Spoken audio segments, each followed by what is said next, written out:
So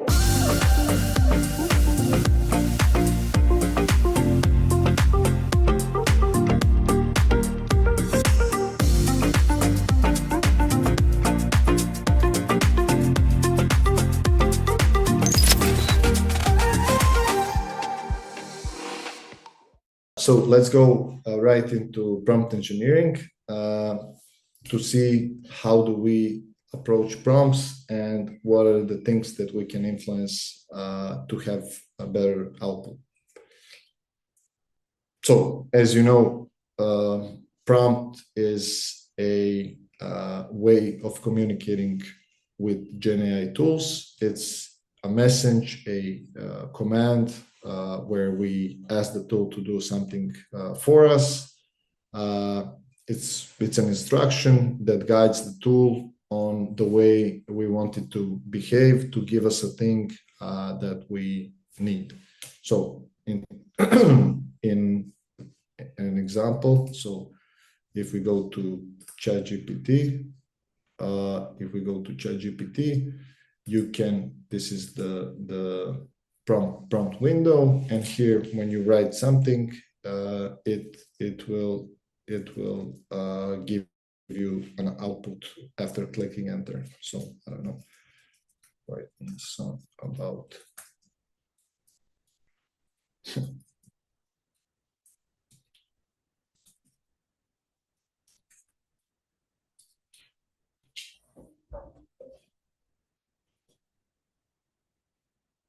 okay, so here it estimated that it should be written in Croatian, but we can, after its response, we can correct it and say write it in English.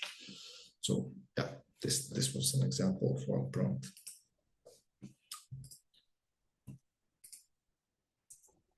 So there is many things that you can influence in crafting your prompt and in getting better outcome from the tool. But here are some of the main elements that we noticed that you can influence to have better prompts and as a byproduct, better outcomes from the tool. So you can give it a task. You can say, write me a song, and the tool will do what you asked for, any type of task that it's able to do. You can give it an example. So you can say, this is a song that I like. I like the way it's outlined. Make me a song in the same outline as this one. Or you can, for example, give it a PowerPoint as an example and tell it, like this presentation in PowerPoint, I want you to make me a presentation about topic XYZ. So if you tell the tool, if you give it an example of how you want its outcome to look like or to be outlined as, it's super useful thing to do because the tool doesn't need to estimate how you want it to be formed. It can only copy the example that you gave it and do the outcome specifically for you in that way. You can also give the tool a role. So you can, when you tell the tool behave as, if you tell it, for example, behave as world-class marketing executive, and from now on respond to me from his perspective, the tool will technically remodel its algorithm and limit itself to only answer as a world-class marketing executive based on everything it knows about world-class marketing executives and based on everything world-class marketing executives know. So it will simulate a world-class marketing executive. You can also give it context to have better outcome. For example, my aunt, we were at one family lunch, and I showed her ChatGPT and the things it can do, and she was amazed. And she has one hairstyling business for many years, and she asked, like, can I use it? Can I try the tool for my business? I said, Of course you may. And then her first prompt was, how can I make more money with my business? So if if of course she got a very broad answer that wasn't super useful for her, but if she gave it more context, like my location is here, I make this much amount of money per month, my main services are these, cost of my service is that, price of my service is that, we work in 2 shifts, I have this many employees, I work this many hours per day, etc., etc. She filled it with a lot of context, and then asked, how can I make 20% more money while working 10% less? Just an example. She could get a super useful outcome, but the outcome was super useful because the context was super useful for her prompt. So that's just one example. Format, you can tell it to give you the outcome in form of PDF, Word document, Excel document, PowerPoint. You can tell it, give me the answer in rows and columns, write it in that way, in this way. So it's it's very useful to think of the format that will be most useful for you when the tool shapes its response, so you can have a better overview or more useful overview of the thing that you asked for. Tone, also super useful element to think of when prompting. So you can use it, you can use the tone in terms of the way the tool should sound like. So you can tell it like, be more formal, be more enthusiastic in the response.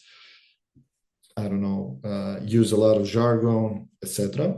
But you can also use the tone to shape the level of complexity and quality of the responses by telling it, give me a response that a PhD level would find suitable and useful, or give me a response as if I'm 9 years old, or give me a response as if I'm I don't know, a master's degree student, etc. So the tool will adjust also, the tool will of course adjust the tone, but also the level of complexity of its answers and the vocabulary that it uses.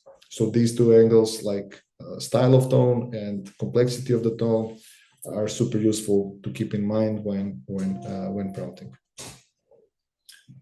But these were some of the examples that prompt can have, that can influence the quality of prompt and the outcome. But what influences the most the response from the tools?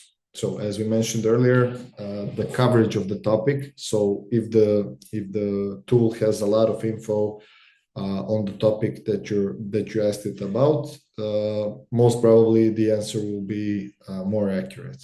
While on the other side, if it doesn't have a lot of info, it might hallucinate or give you a lower quality answers. The quality of your prompt we just mentioned now, so you can influence at least six segments for the better prompt and better outcome. And the third thing is company policy. So we have to keep in mind, we have to keep in mind that the tools are owned by companies, and that those companies have their own values, worldviews, and policies, and that these tools are not completely immune to those on purpose or not on purpose, and that technically you can expect, if the tool is owned by Google, that it will most probably have Google's values implemented in it. So we had one case with Google where when Gemini launched its feature to make images, when people prompted, make me an image of current Pope, for example, the tool made Pope as an Afro-American or African person. Or when they asked the tool, make me an image of World War II soldiers from Germany, it made images of people from Asia. So we can notice that inside of its algorithm, maybe there was a command or policy or value to make the answers more racially diverse, which influenced the quality of the outcome. So we needed something scientific, like what's the Pope now, or what were the World War soldiers then, and the additional policy influenced the answer. It gave us something that's not true. So because of that, Google lost 8% of its stock value overnight, and it went pretty viral. But this is just one example on how the company policy can influence the answers. So we should always be aware that the values of the owner of the tool might be implemented in the tool. So to approach prompting with critical thinking. Okay. So what can we influence? Well, the answer is prompt quality, with one asterisk given on topic coverage. Why? Because maybe even if the tool didn't cover a topic that we're interested in, we can always upload either a book, PDF, image, document, and in a way influence the topic coverage. So that's why the little star. But yes, we can influence the prompt quality for sure.